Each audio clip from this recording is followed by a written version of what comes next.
Welcome, everybody, to the NFL's Grueling Truth Legends Show here on the Grueling Truth Radio Network. Remember, we are brought to you by Gridiron Mo, a new interactive football app where you get to call what the offense or defense should do during a live NFL game and see what all other fans have called also. We are also now our new sponsor, Replenishing Technologies. Make sure you check them out. You can actually find their link on our website, thegruelingtruth.net. I'm your host, Mike Goodpaster, as always, for the Grueling Truth Legends Show, and today we have somebody that may be more famous for what he did after football, and he did a lot when he played. Didn't he? So we're going to go ahead and get to it. I know you know him from Shark Tank, also three-time former Pro Bowler with the Detroit Lions, St. Louis Cardinals. Help me welcome to the show, Al Bubba Baker. Hey, Mike. Yeah, I didn't think about how to introduce you enough because there's so much stuff to talk about there. I got a little tongue-tied partway through. But I know you grew up in Jacksonville, Florida. You moved to Newark, New Jersey when you were 9. You want to tell us a little bit about what your life was like growing up?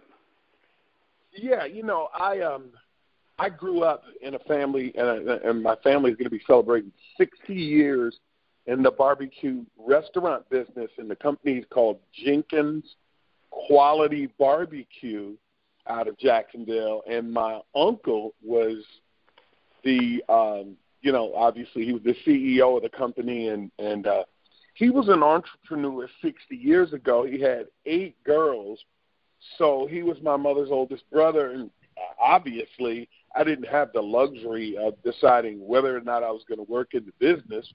I started stacking wood at the age of 5, so I got a quick lesson in work ethic. I didn't have the choice whether or not I was going to be there. It was a given, and then my brothers were older, and they had a choice. Well, sometimes you don't, but that's an easy way to make sure you got a job when you get out of high school. Yeah, well, this started way before high school, but, by the time I got to the age of about 12, I knew what I was going to be doing with the rest of my life because I got to ride around with a guy. He was a special human being. I never heard him ever use a 4-letter word. Yeah. That's the kind of man my uncle was. Daddy Jr. is what I called him. Well, and I'm sure that plays into the man you become today. Well, and not just with the can't barbecue. say that I've never used those words. Yeah, but you know what? There's not too many people that can say they've never used those words. And it's not, yeah. A lot of times it's not the use of the words, but what you mean when you're saying it, too. And what are you... Yeah.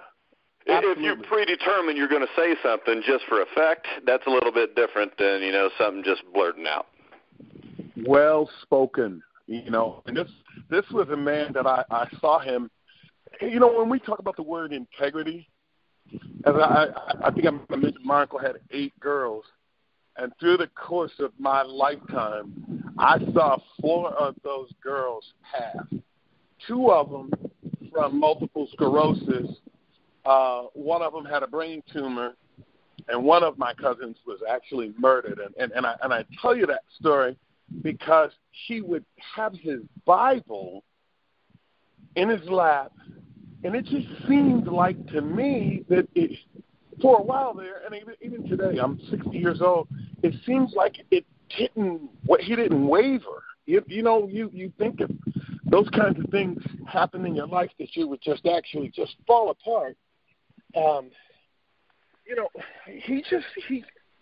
had this peace about him in the midst of a storm. Now, I know what it was. It was his faith in God, but as a young man growing up, I just could not understand how this guy would, weather the storm. And as I got older, by the time I got to be a professional athlete, I kind of realized it was his character. It was what made him.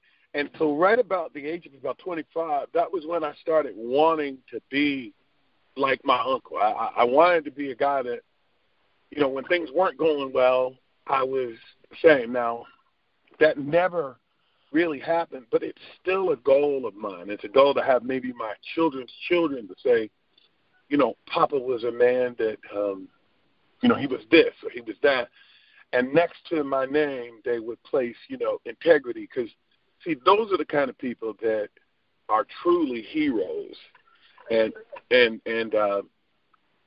just think that, it's been a blessing to me to have had a man wasn't around. And so this was the guy that I got a chance to watch. And, of course, my grandfather wasn't a visible figure because he passed away before I was old enough to, get a chance to get his influence. But my daddy Jr. was that guy for me. So, and I think it played a huge lesson in who I am today and how I've gone about and how I treat people. Now, we talk about football, and I know the first time I ever talked to you said football is what I did. It's not what I am. But how did you become a football player? I mean, what drew you to the sport? Well, it's really funny you'd ask that because one of the things that my daddy Jr. and I did when I was very young, we would go do work. I got to ride with him, shotgun. And my reward, it was never money. Believe it or not, it was always a Whopper. That's what he called it instead of a Whopper. It was a Whopper, it was fries, and it was a shake. And so by the time I was 5'7", Mike, I was 5'7", 275 pounds because of my uncle. He was a big guy. He was only about 5'8", but he was big the other way, So he knew where to get the best shrimp, something in the South that was real popular.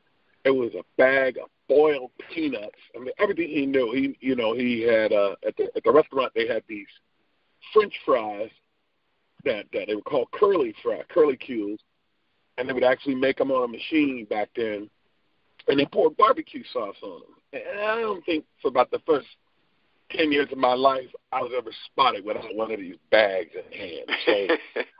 So, I quickly became this big kid. In every sense of the word, I was bigger, taller than most kids. I was certainly heavier than most kids. But I got blessed with something, and I think I got it from my older brothers, being athletes. I was extremely agile. And so right about my about the 8th grade, I shot up, and then I was 6'3", like 290 pounds.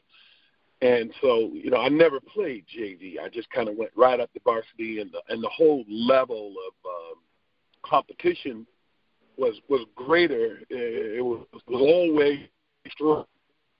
Being bigger didn't necessarily make me more mature. I was kind of a big baby, if you will. In fact, I was a better baseball player, and I was my second sport was basketball. And then came football because I just wasn't a very, tough kid. I wasn't very mentally tough. And so I became a football player accidentally. And when I say that, it had to do with a challenge that, I was the baby in my family. And football really wasn't that sport for me at that time. And like I said, I didn't get it that it was really about man on man, and it was about breaking that other person's will. I mean, you needed to be not only physically but emotionally and mentally stronger than your opponent. So here I come along, and I was, Bill Cosby's show, Fat Albert. Yeah. My middle name is Albert. I'm this fat kid, so I hate Bill Cosby's cartoon.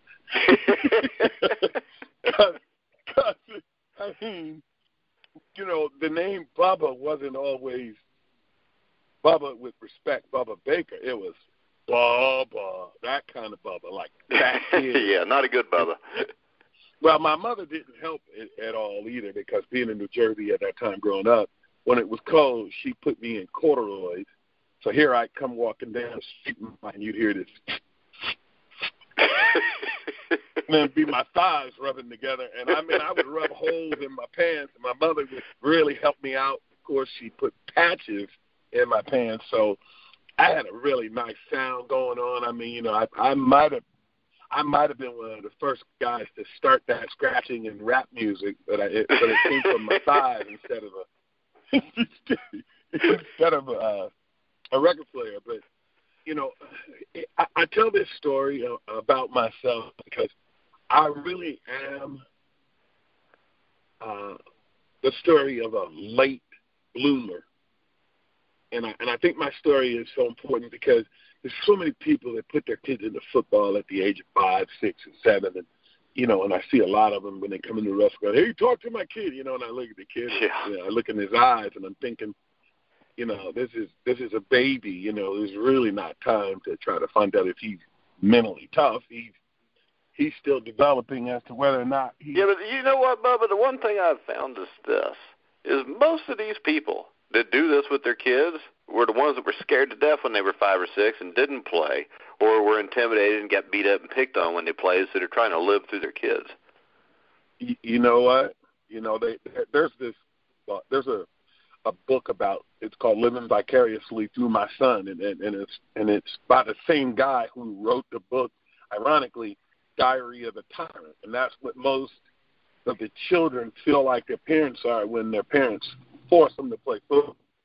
And Mike, I tell you, when we first met, which was this wonderful meeting of I love meeting guys like yourself with an experience of depth, and we share with people, that we weren't always who we are, or in my case, I wasn't Al Baker, the blue chip football player. In fact, my high school football coach had some choice words when I was a sophomore, and he came to my home because I was a cook, and I loved cooking, and he questioned my manhood. And needless to say, what word he called me? He called me the F word.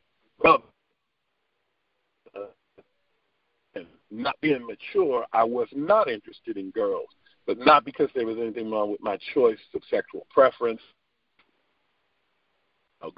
Well, interested in girls, I was only interested in dribbling a basketball, playing football, or being a pitcher in baseball. And so being a kid, again, everybody expected me to be like a 14, 15-year-old when I was 12 or 13 or even more because of the size of my body. And I really had a really interesting experience from this guy who was my high school coach, because he actually came to my house. He sat down with my mother and my older brothers, and and they weren't happy. They were like, "What? You blah blah blah blah blah," and it kind of it stuck in there, and I got to use it as fuel in my fire later. The high school coach that called me out of my name, I always thought of him when I got tired. I always thought of him when the odds were against me. And even when I got up to the point to where I was on national TV in college or Monday Night Football, his name was always in the back of my mind. And to me, that is the true quality of a football player. The bully that picked on me, those people drove me. The people that said I couldn't do it. So you and I have that in common. We talked about your life, through. Yeah, I mean, I'll tell you what. I'm doing this now, and we're on iHeartRadio and talking to a bunch of people. But when I was in school, I was the kind of kid that, in high school, if we did a book report, I'd take the C. I'd get an A on the written part and refuse to get up and talk in front of people because I was nervous. Exactly. And me, I was a fat kid. I was scared to ask girls to dance because in front of everybody else, and I'd be embarrassed. So I didn't get, you know what I'm saying? I wasn't the guy that at 14, 15 years old, I wasn't, calling girls and all this. And so you weren't confident enough in yourself to make that move. Yeah. Absolutely. You could say I was scared of girls. But you want to know something? I think that in the long run, I think guys or girls that are like that end up better off in the end because you have more time to work on yourself before you have to try to find somebody, and you may know yourself a little bit better, and it may make it easier to find that right person. You know what, Mike? I agree with you 100%. Because I've been married to the same woman for 34 years. and if God is willing, I will be married to her for another 30-plus years. I mean, because I've been married for 21. Yeah, I've been married. I've been in love twice in my life, once with my mother and once with my wife, Sabrina, who is currently my wife and my partner in business. And that's a little tougher than the married part, working with her. Yeah, it can be. But, all right, so, I mean, when did you bloom? I mean, you went to Colorado State to play football. What led to your decision to go to Colorado State to play basketball. Remember? Oh, you went to play basketball. All right. Yeah, that's right. Okay. I went to play basketball, and we had an olden day coach named Jim Williams. And I called myself circumventing his rule. I had a basketball scholarship. My high school coach, Floyd Peters, was an alumni. Floyd Kerr was an alumni. Floyd Peters was the man, and that's another down-the-line story about the guy who made me a football player. Floyd Peters was a defensive line coach. But Floyd Kerr was a basketball coach. We won the state, and he got rewarded with a job at Colorado State after my junior year. So my senior year, it was one of the schools that I visited, and they were a moderate school in what was called the Western Athletic Conference there with New Mexico and Texas El Paso and Air Force and Utah State, Arizona State. So they very rarely won the division in the Western Athletic Conference because of Arizona State and Arizona, and, of course, University of New Mexico, where Mike Cooper was from. That was a great college basketball team. So when I got to Colorado State, they used to have to run from what was called the Moby Gym up to the mountains and back. And so my freshman year, the only running shoes we had back then were Chuck Taylor Converse. Here I am a little bit on the heavy side. I'm 260 now. I'm 6'6", 260. And I'm playing what we called back then a power forward. We didn't have 1, 2, 3, 4, and 5. We didn't refer to it as that. Yeah. Either guard or forward, or you were the center. And so we took off. And Mike, I'm not kidding you. The other kids, them 180-pound kids that were freshmen, they were showered and getting in the cars and on their way home by the time I was on my way back. I'm not kidding you. And when I got back, I said to myself, when these blisters, when these blisters on my feet heal, I will never, ever do that again. And so I went in to see Coach Williams, who at the time was in his early 60s, and I said, Coach, you know how you said all the basketball players would have to play on a fall sport? And he said, yeah. And I said, well, I'm going to go out for football. And he said, no, you won't. Nobody's ever gone out for football and play for me. And I said, Coach, but you said it was a fall sport. And I said, I'm really not into the cross country. I said, but football is a fall sport. So, obviously he had to honor his word. He was a man of honor. He was a Mormon. He was from Utah. So he kind of, he couldn't go against his own word. He was that kind of guy. He said he was going to do something. He did it, and he was one of those people I learned that from.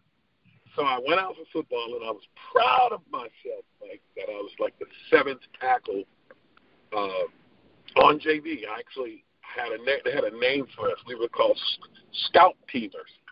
We there were like 3 people that had the same number. I had number 98. So my interest was that I don't have to get out there and play.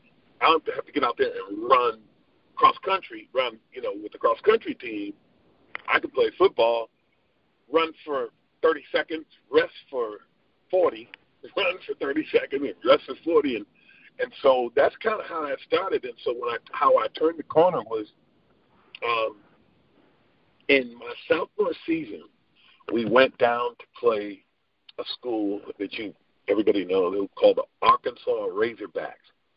Yeah. And they had an all-pro defensive. He went to pros. He was a first-round draft choice, but he hurt every single tackle that was in front of me. I'm not kidding you. He power rushed them. right over the pile, and he would bend them over backwards, including two of the guys that played before me. Both went in the first round the same year, Big Al Simpson and Mark Mullaney, and they were, highly touted, and this guy basically almost killed them. And then there was another backup who worked for ESPN now. His name is Steve Cyphers. And then we had another kid who was the strongest kid on the team. He went out there, and he basically walked off with his helmet perched up on the back of his head and said, I quit. That was the nature of this guy's football prowess. So I'll never forget it. The head coach was Sarkar Sarsalanian, and he also worked with the offensive line. And, trainer Fred Oglesby ran down the sideline, and he said, Baker. I had my back turned to the field. I mean, the score was 77-3 at this point. So, Baker. And I looked around, and I go, what? He said, get in there. And I was like, get in where? What are you talking about? He said, get your helmet. I didn't even know where my helmet was. That's how far it was buried in the bench. And I made the travel down there, and it was kind of one of those things. And again, and the truth of the matter is, Mike, was I had seen what he was doing to these seniors, and I was a sophomore. I was so scared that I grabbed him, and I threw him down, and I just started to pound on him. And this went on, and then finally I reversed it. I grabbed him and ran him over a pile. The play was going away, and I just ran him over a pile, and he bent over, and I jumped on top of him, and, I was scared to death. But I was, the part of Newark kicked in on me. I was so scared that I was willing to fight back. I wasn't going to let this guy do to me what he had done. I'd seen him do it to three other people. He literally just overwhelmed them. And so that following week, even though we had got killed on national TV, and it was laughable, as a matter of fact. We were, they made bumper stickers for Colorado State that said #1 upside down, and the whole town had them, But I'll never forget Charlie Army, who was on defense, said to me in the meeting room, and again, I was in the back of the room with all the freshmen, and I could hardly see the screen, and he said, Baker, stand up. And I stood up, and he said, look at this guy on film. And he said, that's what we want, and I'm holding the guy the whole time. I'm tackling him. I'm offensive tackle, by the way, and I'm scared to death.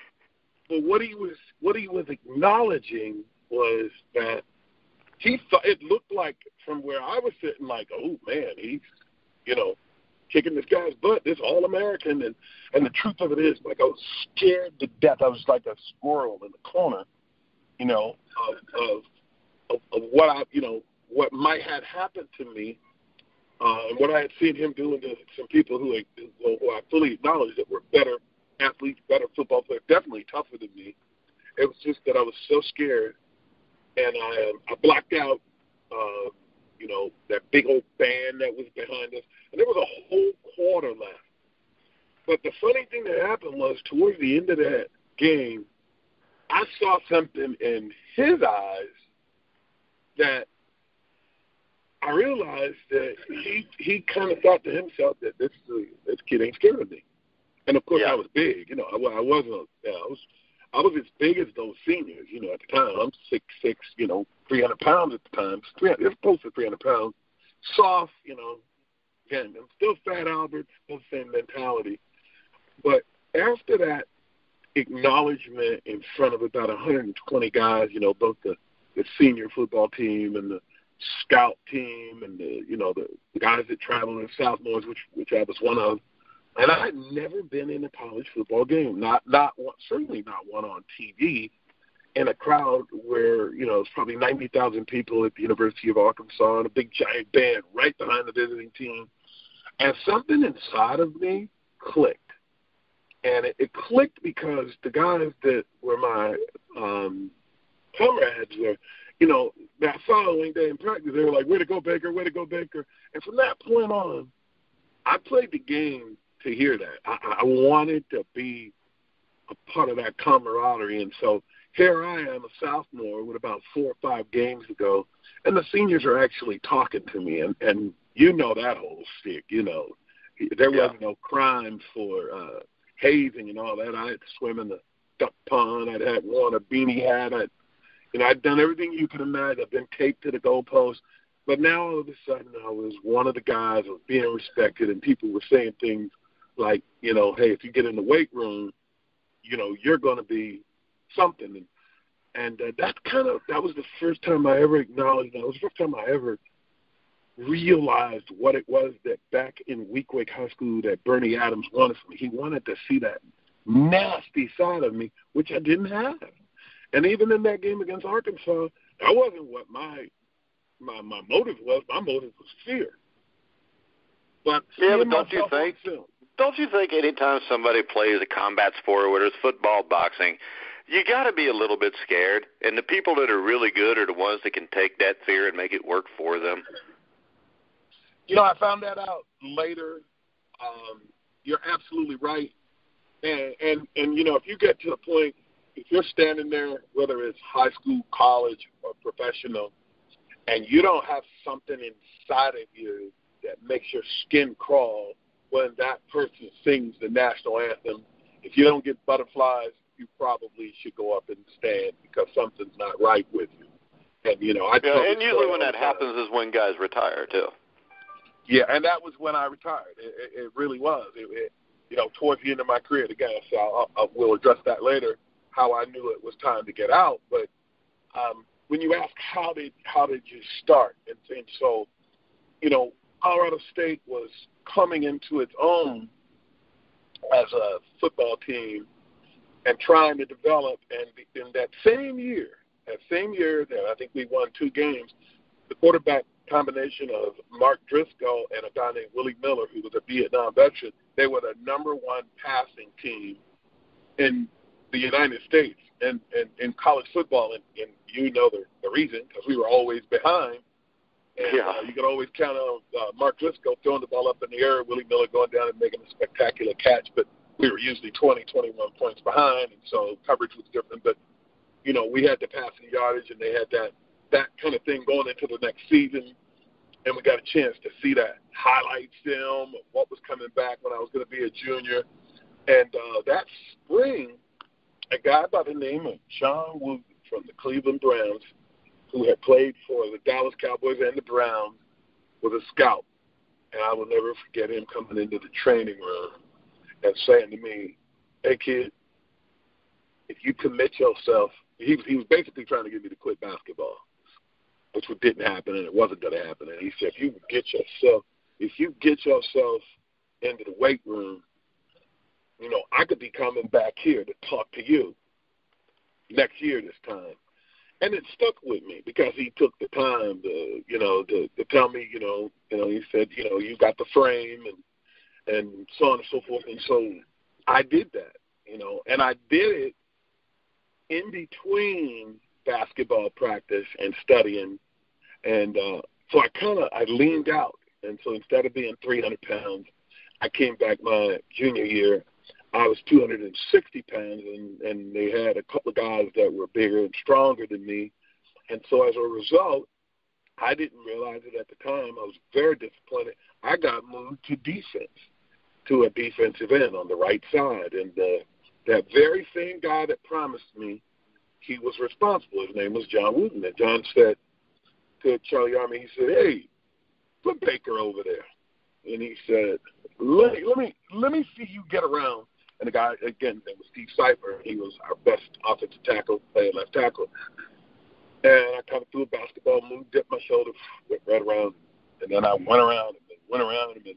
And I came back, and I kind of had this, had this doofus look on my face like, got anything else? And he said, do that again. And so that was when we found out that I had something that I didn't even realize I had. And I had that basketball drop step or just fly off the ball up the field, but I could always make that offensive tackle pause for a moment and try to figure out, And so that's the one thing I noticed. I watched a little bit of film, because I got a ton of even Lions stuff from the late 70s. I had a VCR, used to tape everything.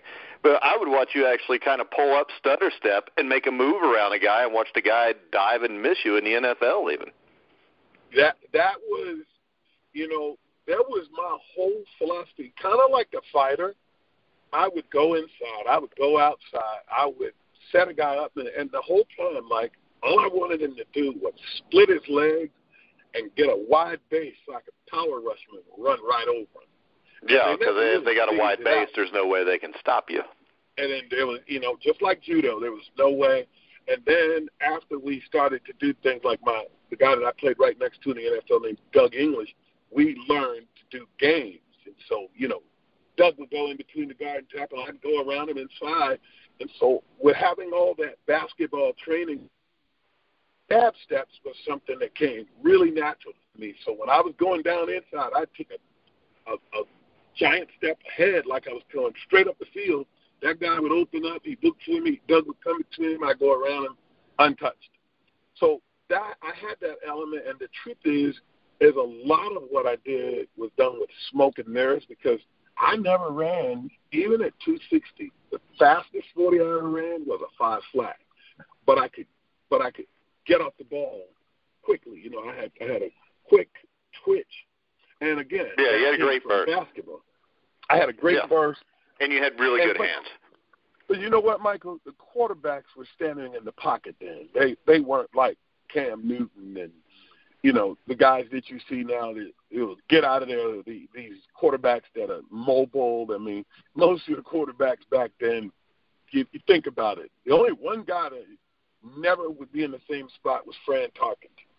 And outside of him, everybody else was what we refer to as pocket passers. As a matter of fact, you were criticized if you didn't stand in the pocket and take a hit. They had other names for you if you were a quarterback. So that was kind of how I got to that football level, and I always knew that I was different because I'd watch other linemen, and I'd go, I wonder how long he's going to stand there and run smack down into that tackle who's the size of a refrigerator, not making move his feet, and play right into his strength, because that was what I wanted as an offensive tackle. I wanted to run right into me. You see this lady? Oh.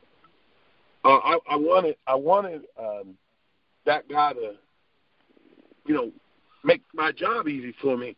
So as a player, I knew I could line up wide, make him open up, go underneath him, go around him, because the quarterback's back was to me.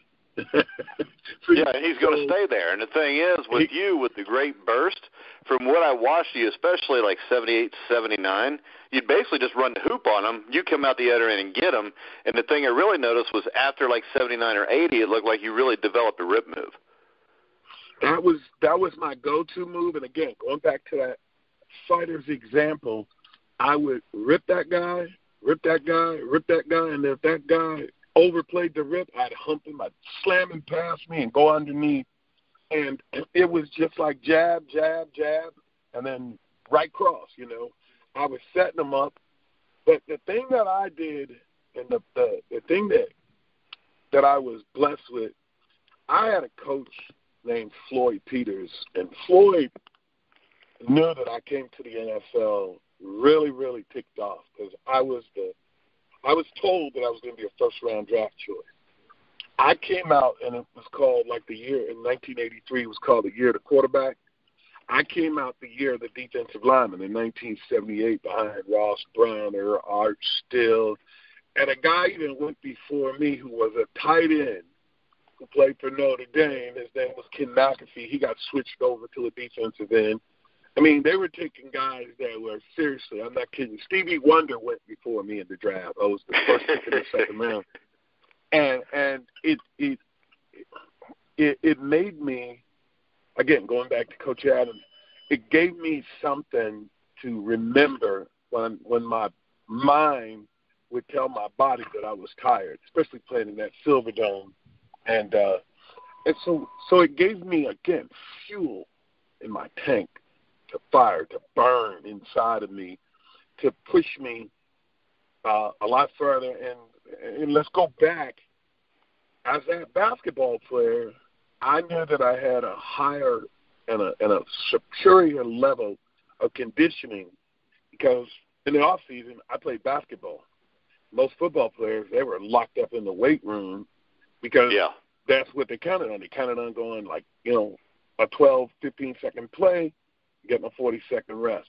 Me, I could run, 6, 7, 8 miles, and I knew I wasn't going to die from it. But the average football player back then, if you asked him to run a mile, he thought he was going to die like the first day of training camp. I mean, I would hear guys going, hey, Coach, I think my heart's going to burst. I always believed that the most important thing was that I was superiorly conditioned as a pass rusher, meaning I wasn't going to get tired. I was just going to keep coming and coming and coming. And like Floyd taught me, he would say, when they come in bunches. And so my career was filled with games where I might go the whole game, the whole first 2/3 of the game. We get down to the point to where it was a 2-minute drill. I'd press that guy into a mistake, and then boom, boom, boom, I get 2, 3 back to back. And then, of course, we had the chop block. They'd send it back over my side of the tight end and do everything they could do to make sure that I didn't get to their quarterback. But it was always a strategy of mine to press that person into making a mistake. It was a decided. It wasn't by accident. It was something that through watching film, I would know, especially if a guy couldn't handle the rip, Mike, I would rip him every single time until he overplayed it. Then I'd go underneath, and what I see a lot of today, I see it every game I watch. I'll see a guy beat a guy with an arm over, and then he'll come back and do something fancy, and I'm thinking, why didn't you just beat him with that arm over again and beat him over his head? Yeah, as a defensive lineman, I don't know if you agree with me or not, but when I coach my defensive lineman, you need 2 moves. If you get 2 moves, you're fine. Well, see, in the NFL, it takes 2 good moves to beat a good pro. You're not going to beat a pro with just a rip. And that's what I said to you. I had that little head wobble, like a basketball player. I had that little head thing. And then I had where they were looking for a move, and boom, I just fly right off the ball, put that rip down, dip my shoulder, and turn that corner.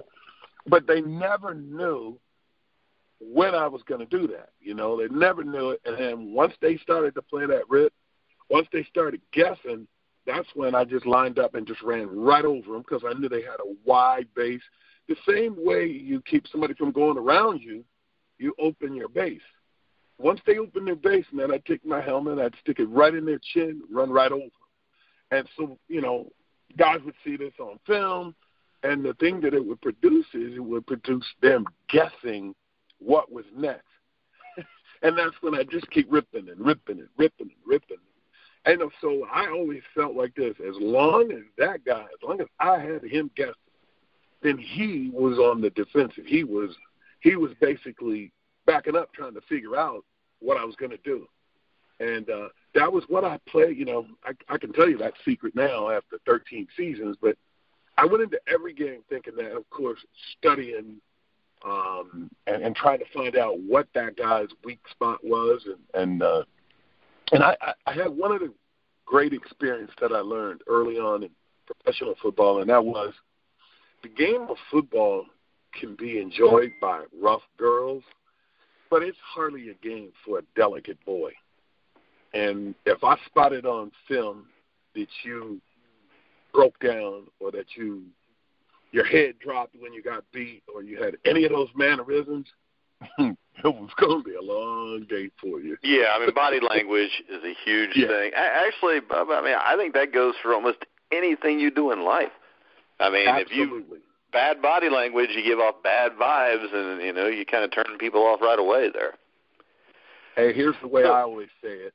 Attitude is everything. And I would go into it looking at a guy.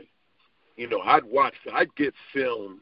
We'd land on a Sunday night, and I had friends in the film room. And, of course, back then, you had to wait on it because it was 16 millimeter. We didn't even have VCR at that time. And it was 16 millimeter, and it took forever. And, of course, it put you to sleep because it ticked it. You had to wind it up, But the guy that made me, Floyd Peters, he taught me how to become a pro. And one of the things he did to me was when I got to Detroit way before my first rookie camp, he gave me a set of reels of Cedric Hardman, Jack Youngblood, Fred Dreyer, Coy Bacon, Gino Markelli, and probably one of my all-time favorite guys that a lot of people didn't know this about him was Doug Atkins. You remember Big Doug? Yeah, the old Chicago Bears? Yeah. And Doug, what I got from Doug was Doug would just undress you. He would, he was just a big old farm boy from Arkansas. And Doug, he was bigger than everybody else back in. Yeah, he was 6'8". Remember now, I'm taller than everybody now. Now I'm 6'7.5". Yeah. And Doug Atkins had them farm boy hands. In fact, while everybody else wore arm pads and protection on the back of their hand, he had bare hands. And, boy, when he got a hold of an offensive lineman, he treated him like a rag doll. In fact, that was his shortcoming. He'd stand there and beat up on the lineman. The whole first half of the game, he would beat up on him. Yeah, and to him, it was like body punches. He would just throw him around and throw him over the pile and run him over the quarterback. And then later in the game, he'd break that guy's will. And he had such powerful hands. He was a farm boy. He legitimately was from a farm. And he was meaner than a rattlesnake. And, of course, there was the Mad Stalk, Ted Hendricks. But of all those people, I would have to say to you that, watching Cedric Hardman, who was a speedster and a strong safety, really, at a historically black college, what he had was he would lower his inside shoulder and just basically allow that guy to slide off of his back. So I incorporated a lot of that with my length, and I told you this story about how old Gary Jeter and I used to tease each other. I'd watch him from USC because he had a really great spin move, and I only used a spin move when I was even to the quarterback. If I was 9 yards deep and the quarterback was 9 yards deep, I'd spin around and dive on the back of his leg, which back then was legal. So Floyd taught me that it wasn't that athletic ability that would separate you. It was this 6-inch difference that was between your two ears and how you prepared as a professional. And so I actually, being an ADHD hyper type guy, I enjoyed the calmness that came with being in a room that was dark by myself, staring at this film, looking for just one weakness on my opponent that would allow me to make a play. Out of 60 plays, I make a play, and I make a play 16 times. That's 16 sacks, and it just so happens I wound up with 23 as a rookie, and it had a lot to do with that they didn't know who I was. It had a lot to do with I was the 13th lineman picked, and nobody paid any attention to me. They paid attention to Art Still and all these guys that went before me, but I kind of snuck in on them, and I was little known, and by the time they figured out who I was by Thanksgiving, it was too late because I was a believer. And the thing that's sad is I got a chance to talk to Coy Bacon before he passed away, probably about 2005, 2006. And as he said, the fact that they didn't keep those sack stats, I mean, you get guys that are left out of the Hall of Fame like yourself who, if those sack stats were there, it'd be hard to ignore you. Well, I also know this as a kind of a pass rush historian, and my favorite player was always Deacon Jones and the fearsome foursome, and then of course the Purple People Eaters. Here's the downside, and the reason I never toot my own horn. If you were to go back and look at the Gino Marchettis and the Coy Bacons, I think you find out that some of them guys had 30-plus tackles for loss is what they refer to them then. And that would be, like they said, I was in the top 10, Sports Illustrated. Well, if I make them go back and look at sacks and they start digging up those guys from before me, like Coy Bacon, I think you find me somewhere, in the bottom 200. That's just my own personal belief because I've got some old film. And, I mean, the guys like Doug Atkins, they get 4 or 5 tackles for loss on the quarterback. Just, the quarterback was set 3 yards. They pick that man up and carry him back there and throw him on the quarterback. They were just – it was a tougher game then. And it was a different breed of game, just like the game. Yeah, but also, Al, you got to remember, it was a tougher game when you played than it is now. And these guys get in the Hall of Fame with their big inflated stats. So. And that's why you don't want – I personally would not want to go back and open that can of worms because, like I said, a lot of those guys were extremely skillful. And you take a guy like Bubba Smith, he was a man amongst boys, Yeah. You know what I mean? You start to think about that kind of stuff. You start putting together guys that played for Dallas and guys that played for Washington and guys that played for the Rams. Otis Sistrunk, this guy, nobody was 6'6", 260 then. He was something else, man. And so, when you watch these guys on film back then, and you see the receivers release down the field, quarterback drop back, boom, they're on top of them. There's really no way to count that. And so I just figured that, I'm supposed that my total amount is like 132.5, and sometimes I've seen it as high as 142.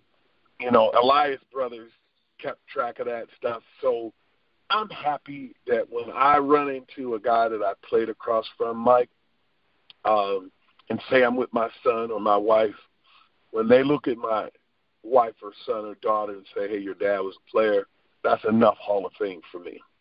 Yeah.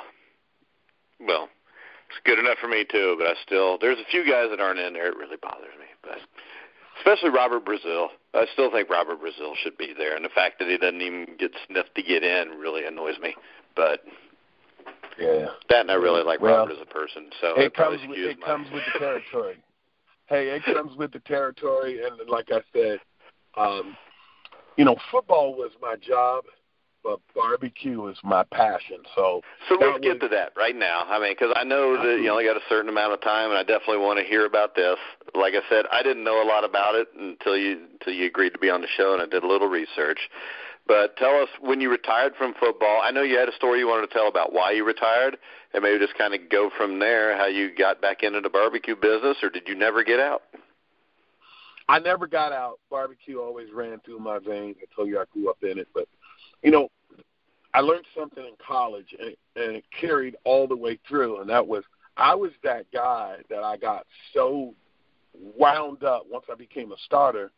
I found that the day of the game, now I don't recommend this for any smart athlete, whatever they do, if they hear this, do not subscribe to this, but I couldn't eat the day of the game. It just wouldn't stay down. I would get so jittery and so jacked up that anything that I took down that was solid came up. And it would literally come up in my chest. I'd have indigestion, heartburn, and then right after the national anthem, there I went and found me by the time it was over, they gave me one of those bags like on the airplane. I just couldn't hold the food down. Yeah. So as a result, I just stopped eating day of the game, because we would get into a routine in the NFL, especially in Detroit. You play at 1 o'clock, you get over, get taped at 7. By that time, I'd start having a couple cups of coffee, get even more jacked up. You'd be out on the field before you knew it, warming up, and then here you are, boom, it's kickoff. So I couldn't eat, and then when the game was over, it was hard to come down. So it was kind of like a fast, if you will. It was like an emotional and a physical fast. And so as the years went by, I became that person that I was known as that, and they wouldn't even check my name anymore at breakfast because they knew I couldn't eat.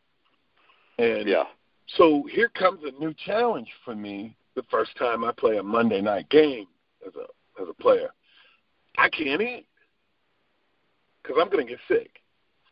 So what we learned to do was they would actually give me before the game, like intravenously, they would give me electrolytes because I would get really, really sick. The first time I played a Monday night game, not a Monday night game, a night game was in Tampa.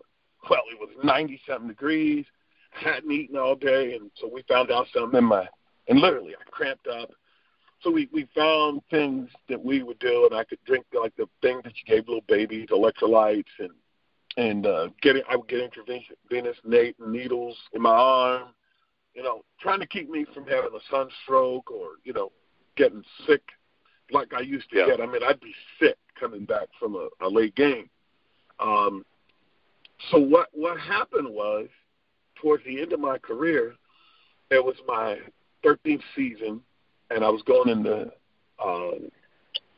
we were going to have a bye. We were going to play Monday, going to play the Buffalo Bills, and I ate. I mean, it was a night game, and I found myself go through the line, and I grabbed a, steak, and I grabbed they had some clear spaghetti and the clear sauce. Not clear sauce, but red sauce. And I sat down, and albeit it was just a little bit, and I went out, and we got it handed to us, and they were played in front of this kid named Howard the House Ballard. And he kind of reminded me that if my career was over, he kicked the crap out of me. And I knew that was it because I had to eat. It's like, oh, man, I'm going to get something to eat. And just mentally, I knew that I was no longer in a place. And I actually went in and told the Browns and shared that with them and said, hey, you know what? When I come back from this bye, we need to start looking at and of course, I got hurt. That was the other thing. I already had severe nerves, and I'd already had torn rotators. And I was just tired of wearing shoulder harnesses, taking shots, doing what we did back then to get ready. We did whatever we could to get ready to play. I'd had that I knew of 5 or 6 concussions, and probably a half a dozen to a dozen more that, were not diagnosed, so I knew that it was time to get out of that game. And when I got out of that game, I'd already known what I was going to do. And, of course, it was the barbecue business. So it was in my blood.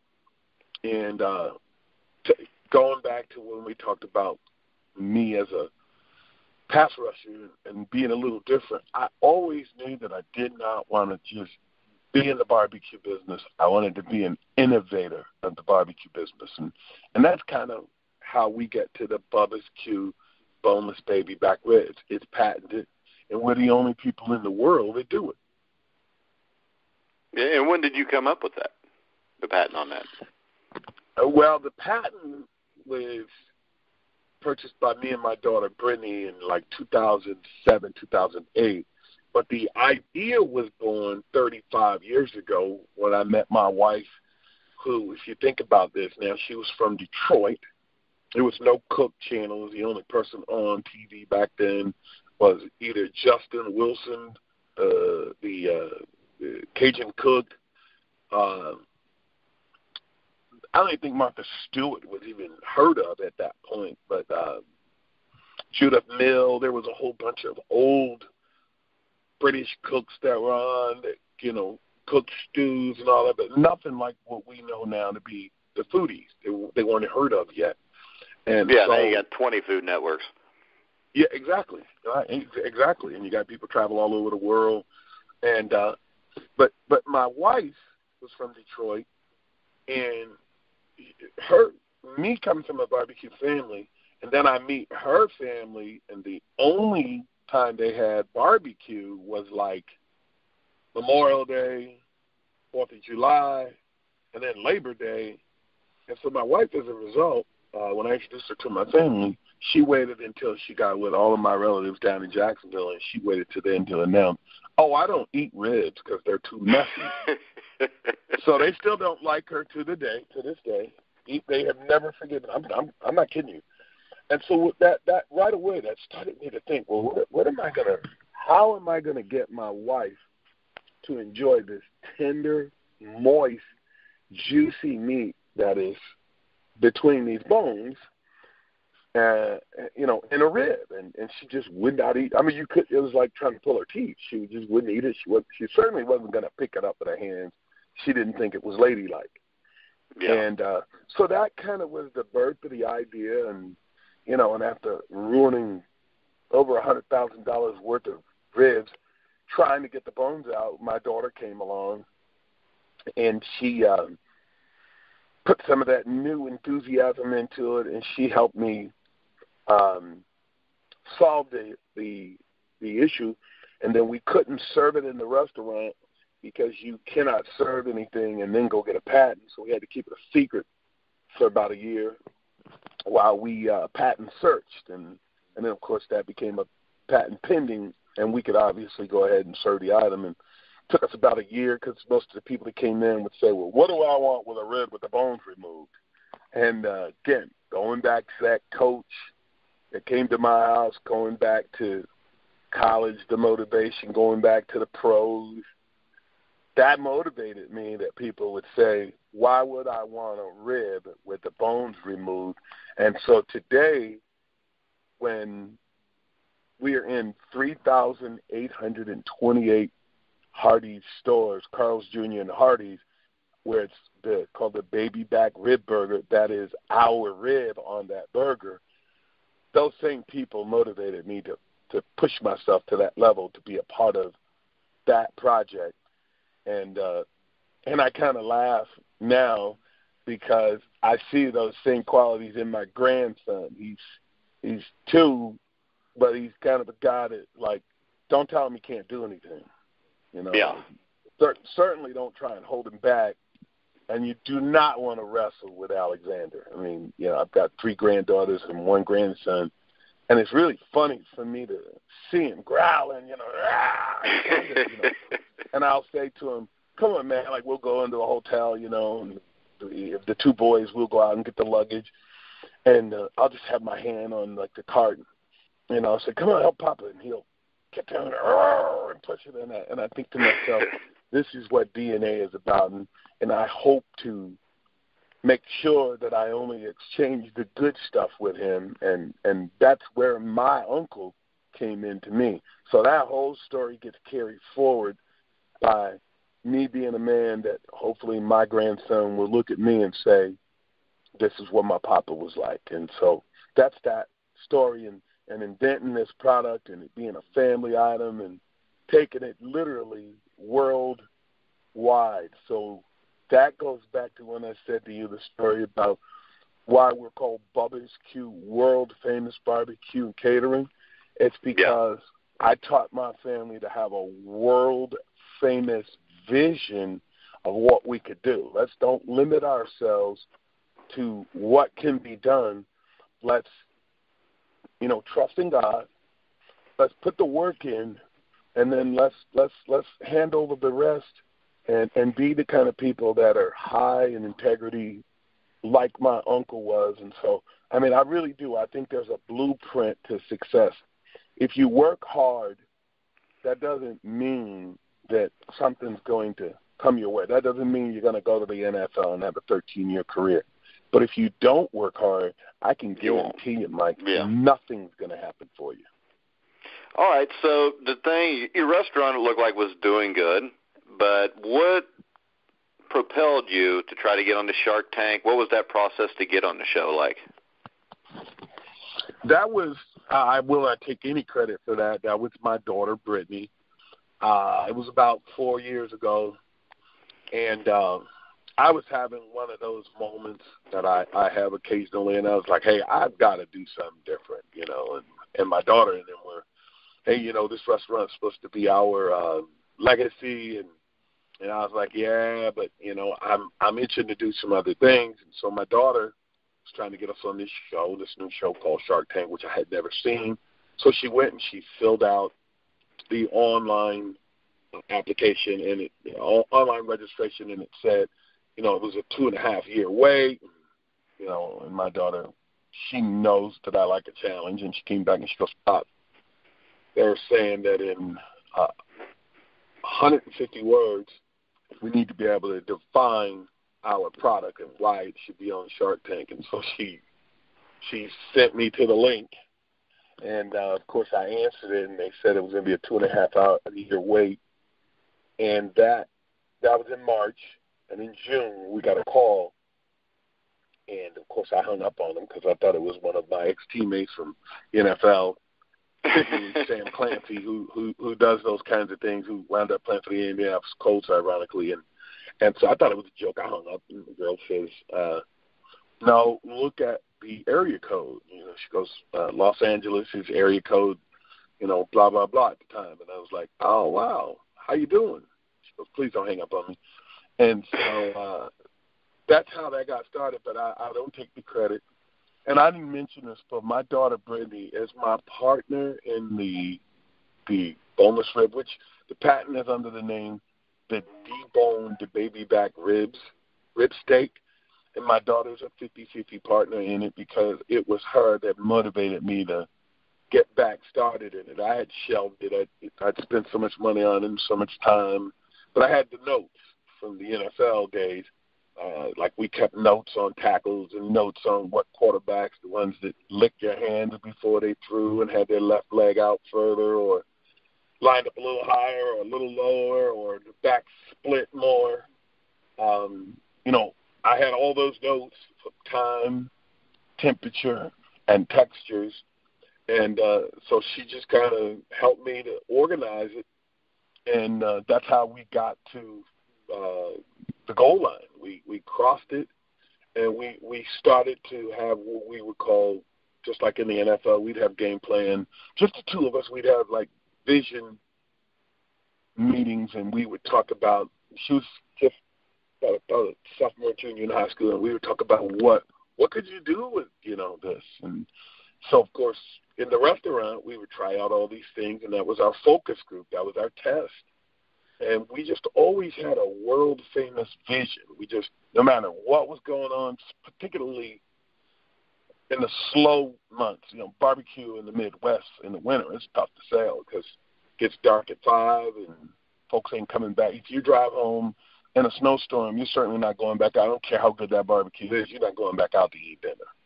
And so we were always contended with that. And so that was when my daughter and I we would put our heads together and we go, hey, you know what? When catering starts or when April gets here, we're going to do this. We're going to do that. And we've always, going back to this guy from the Flying Fish, John Yokohama, we would always revert back to that tape and how he would talk about, people with small visions make small accomplishments, people with big visions. And he had a saying, if you shoot for the moon and you fall short, you'd fall amongst the stars. And so we've always reminded each other of this when one or the other of us seemed like we're losing our edge.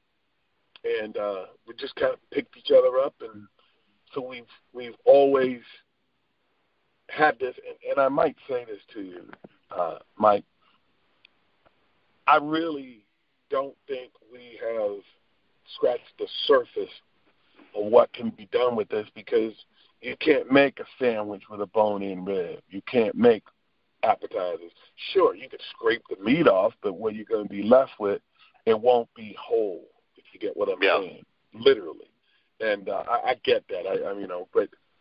But the question that I ask myself every morning I get up before I pray and I have my tea, I always ask myself, with some of the large research and development teams that some of these big companies have, I always say, God, why did you give this to us?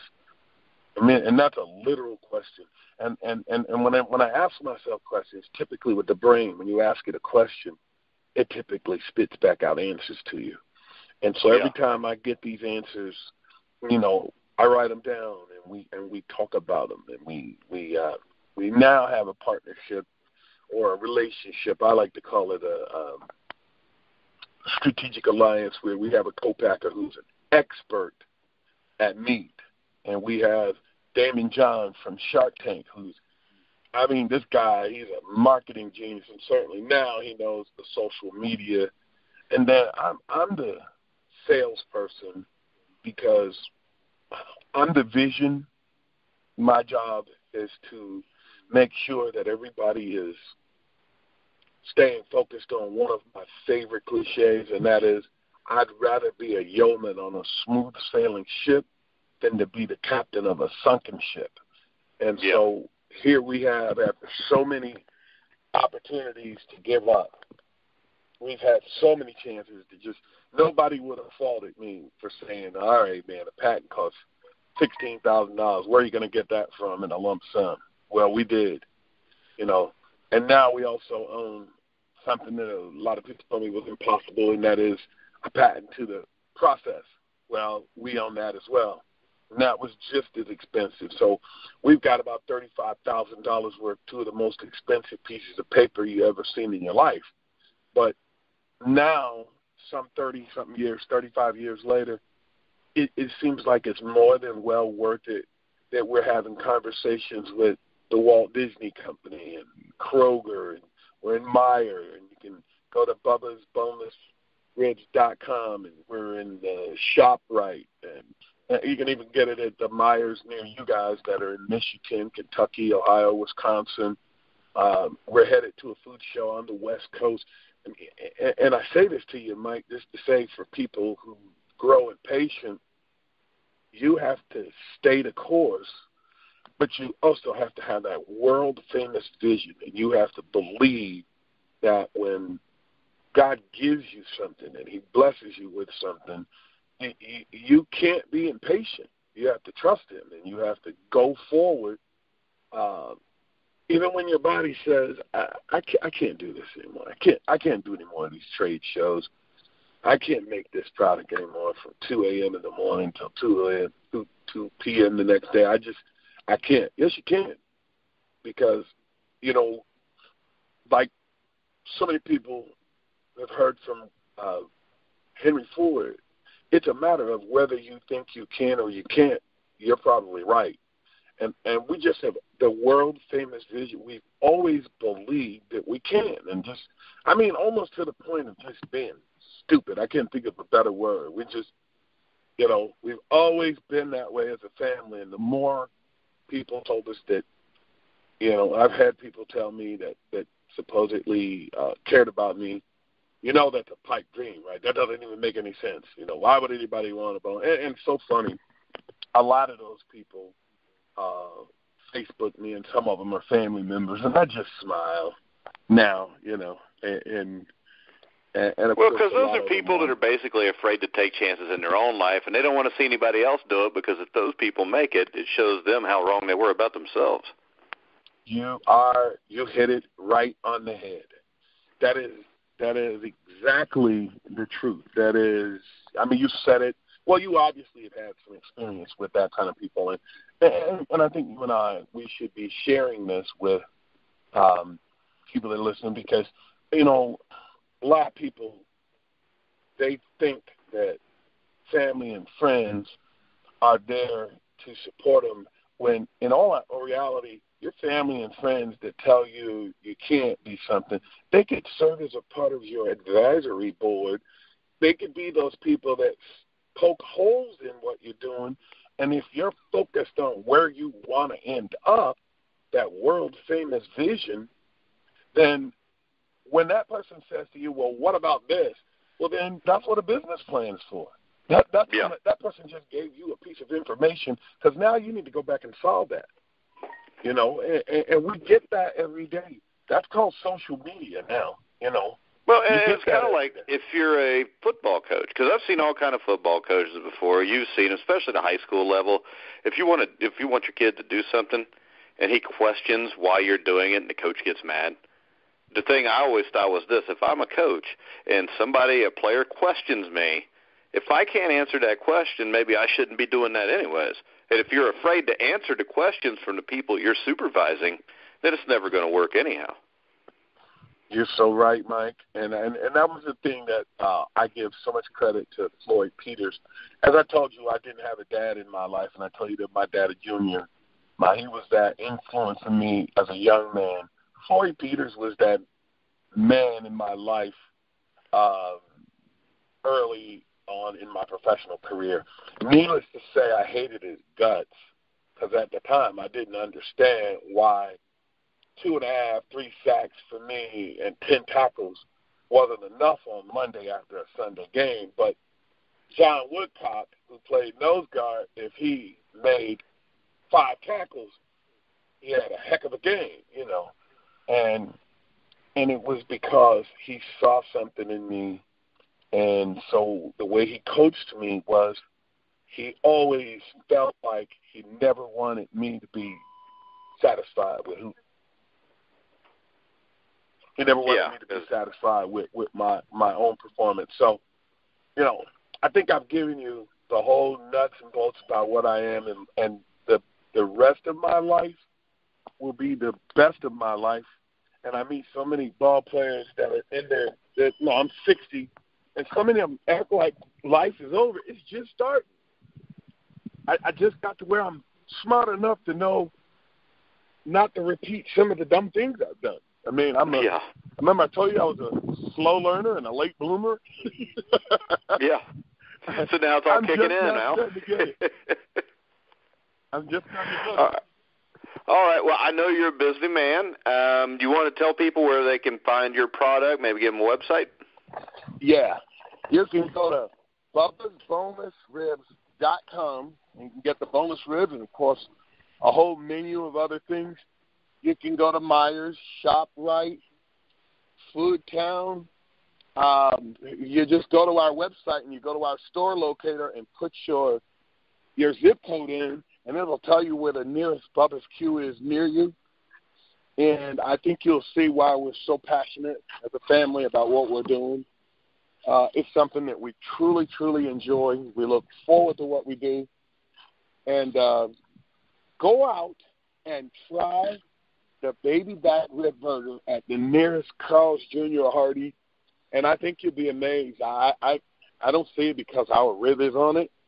I think it's one of the best burgers I've ever had, and I'm grateful to have a partner like Carl's Jr. and Hardy to help us to achieve part of our world famous vision. Well, but Al, I'll tell you, it was an absolute honor to have you on the show. I mean, when I first thought about getting you on the show, my thought was he was a hell of a football player, and I want to have him on the show. But when I started looking at it, you're so much more than that, and it is always a pleasure and an honor to speak to somebody who was a great athlete, but did even more and affected even more people after he retired. Thank you so much, Mike. That means a whole lot to me, and that is worth more than just a yellow jacket and a ring, because, you know, God brought us here to be an influence on our fellow man of all races, creeds, and color.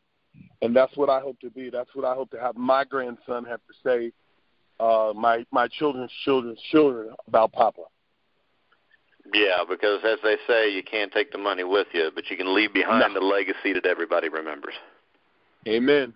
Amen, brother. But, all right. Thanks a lot, Al. I want to remind everybody you can check out all of our shows on iHeartRadio, Google Music, iTunes, Spreaker, Stitcher. Anytime you find, or any place you find sports podcasts, you'll find The Grueling Truth. Make sure you check out our sponsors, Replenishing Care Technologies and Gridiron Mow. Both are great companies. Check out their websites. So for Al Bubba Baker, I'm Mike Goodpaster. You've been listening to The Grueling Truth, where the legends speak.